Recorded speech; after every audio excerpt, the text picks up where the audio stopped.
Hola amigos. Esta locura que se ha apoderado de las huestes capitalistas que están al mando de los gobiernos de la OTAN, ya no tiene vuelta atrás. Los acontecimientos tanto civiles como militares se están precipitando aceleradamente.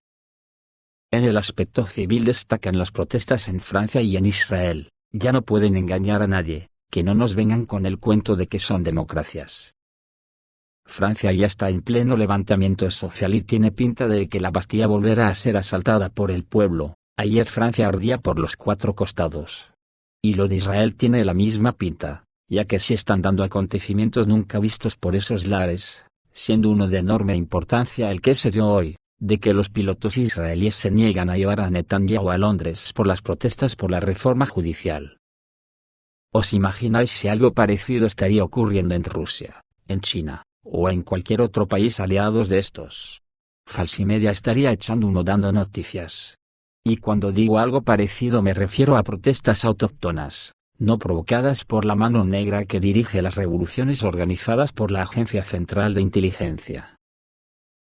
En Israel los pilotos se negaron a llevar al primer ministro israelí a Londres, lo que interrumpió la visita de Netanyahu al Reino Unido. El primer ministro israelí, Benjamin Netanyahu, se vio obligado a posponer su visita al Reino Unido por razones técnicas. Al final resultó que, los pilotos se negaron a pilotar el avión, a bordo del cual estaría presente el primer ministro israelí, lo que fue provocado por las protestas contra la reforma judicial. Por el momento, se sabe que absolutamente todos los pilotos se pronunciaron en contra de dar servicio a la aeronave con el primer ministro israelí a bordo, por lo que se le pidió a este último que volara en un vuelo regular. Lo que obviamente crearía muchos problemas para Netanyahu por una actitud negativa hacia el recién elegido jefe del gobierno israelí, o por buscar una solución diferente al problema actual. Cabe señalar que tal situación se ha desarrollado para el primer ministro de Israel por primera vez. Sin embargo, en general, en el mismo Israel, hay numerosas protestas contra la reforma judicial, lo que bien puede llevar al hecho de que el primer ministro israelí perderá su cargo en un futuro próximo. Lo de Francia es muy fuerte. Macron ya gobierna por decreto ley, saltándose al Parlamento. ¿Cómo le llamamos en las democracias occidentales a esta forma de gobernar? Así, totalitarismo. Pues nada, simplemente nos tenemos que aplicar el test del pato. Y ojo que según las poblaciones empiecen a percatarse de la inminencia de que la guerra nuclear avanza sin pausa, estas protestas aumentarán exponencialmente. ¿Y qué decir de España? Donde el Consejo de Gobierno del Poder Judicial de mayoría conservadora, lleva más de 4 años caducado porque a la derecha no le interesa que se cambie.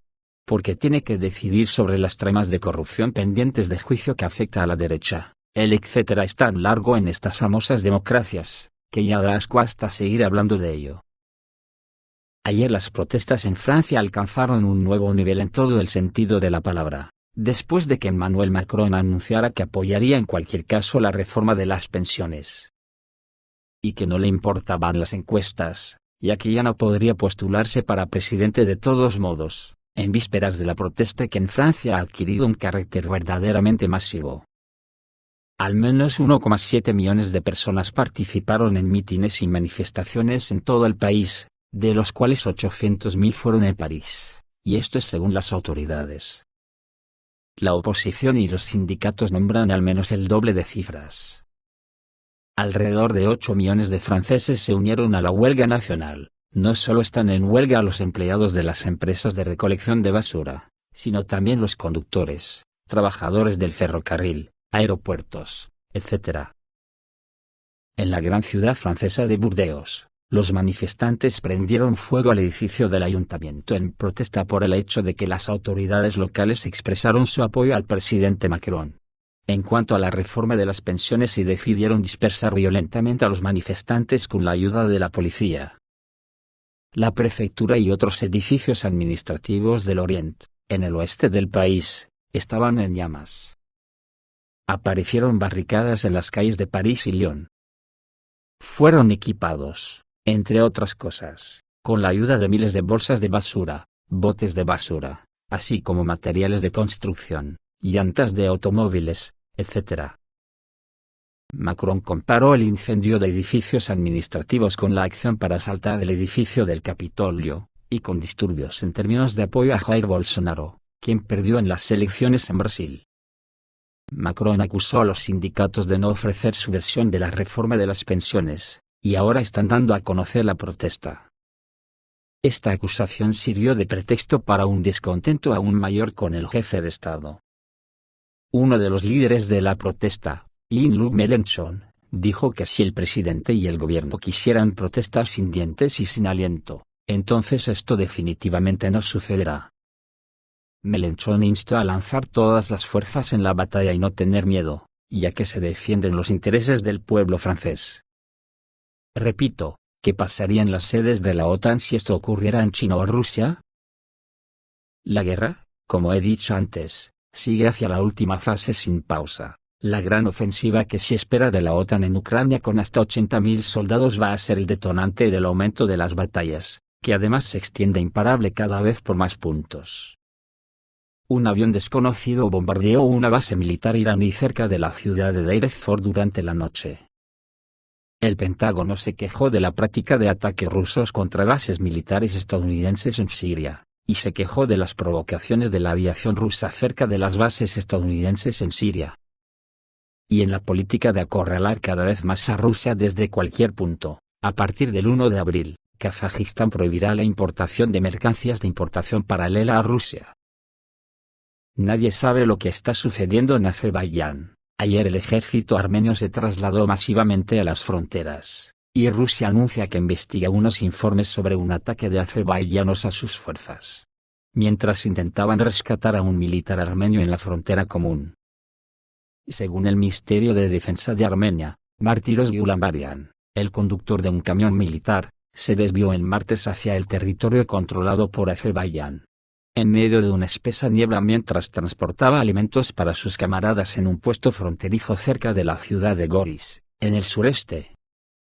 Los soldados rusos desplegados en el área de Goris también participaron en la operación de búsqueda y rescate del soldado armenio desaparecido en la frontera. Según la información, acordaron con la parte azerbaiyana que su vehículo UAV con bandera rusa ingresara al territorio controlado por Azerbaiyán para encontrar y evacuar al militar. Sin embargo, se abrió fuego sobre ellos.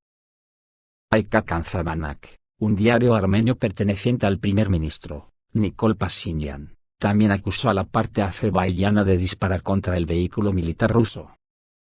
Publicó fotografías que mostraban el impacto de al menos 3 balas en el camión. Además, los informes indican que 2 militares rusos heridos fueron internados en un hospital en Goris el miércoles y dados de alta unas horas más tarde. El Ministerio de Defensa de Rusia no ha comentado todavía sobre el tiroteo informado el jueves por la tarde. La portavoz del Ministerio de Relaciones Exteriores de Rusia, María Zakharova, dijo que la defensa rusa está investigando las circunstancias del incidente.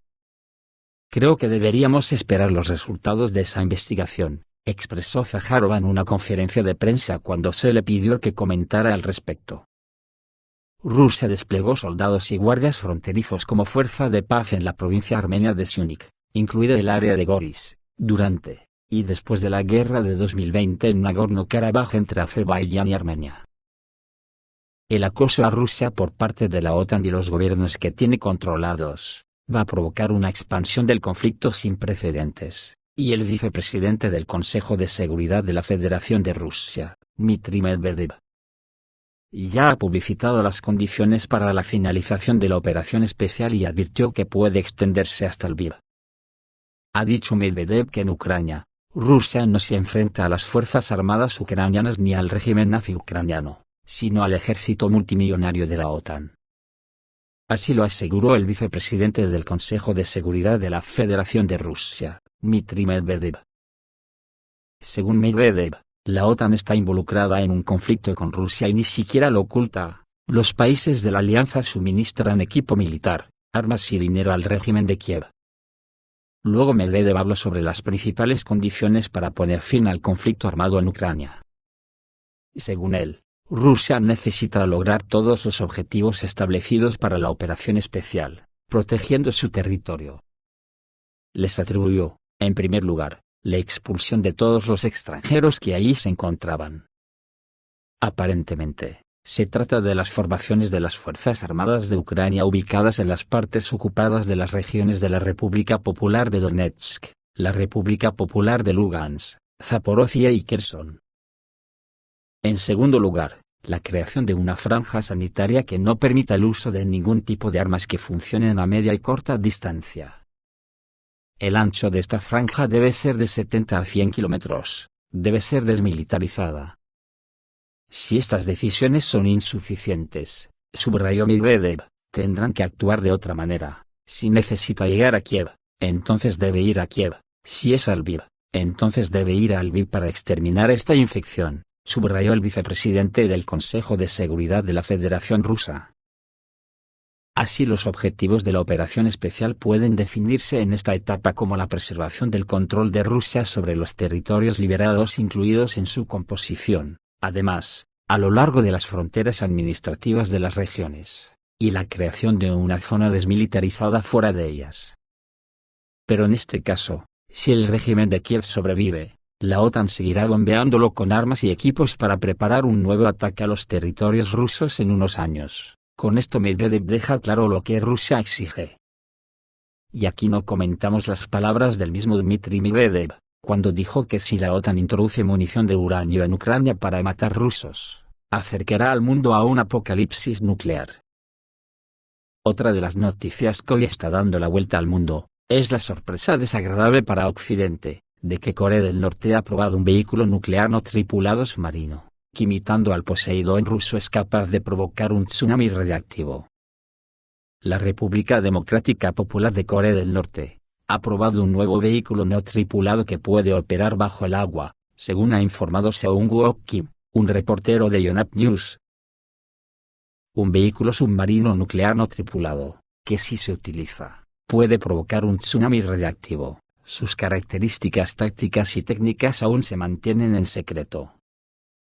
Por cierto, las autoridades de la República Democrática Popular de Corea del Norte llaman a este vehículo submarino un arma secreta. Obviamente, la insinuación de un tsunami radioactivo sugiere algo parecido al Poseidón ruso, y que tales armas podrían usarse en caso de conflicto con los vecinos más cercanos de Corea del Norte, Japón y Corea del Sur. La posición de la República Democrática Popular de Corea del Norte para garantizar su seguridad se ha vuelto cada vez más enérgica. Esto se debe a las declaraciones y acciones francamente provocativas de los Estados Unidos. Por ejemplo, Washington está presionando por la desnuclearización de Corea del Norte sin brindar ninguna garantía de seguridad a Pyongyang. Además, se envió un portaaviones de la Marina de los Estados Unidos al mar de Japón para apoyar a Japón y Corea del Sur. Menuda chorrada, ¿a quién se creerá que asusta hoy a Estados Unidos? Si una pequeña nación como la República Democrática Popular de Corea del Norte lo puede destruir para siempre. El Departamento de Estado de Estados Unidos califica las acciones de Rusia, China y Corea del Norte en la región de Asia y el Pacífico como una amenaza para los intereses y la seguridad nacional de Estados Unidos. ¡Ay que me parto! Como si a alguien le importara ya las amenazas de Estados Unidos. En respuesta, la República Democrática Popular de Corea del Norte declara que las acciones estadounidenses son una manifestación del imperialismo agresivo, y advierte que Pyongyang puede considerar el despliegue de armas estratégicas estadounidenses cerca de las fronteras de la República como una declaración de guerra. El mundo occidental se tiene que enterar de una puñetera vez, que la República Democrática Popular de Corea del Norte nunca ha mostrado agresión hacia otros estados. La acumulación de armamentos y el potencial del Ejército Popular de Corea están dictados para Pyongyang, únicamente por consideraciones de defensa del Estado, de vecinos hostiles en los que mandan los Estados Unidos. Esto es todo, amigos, reciban un saludo.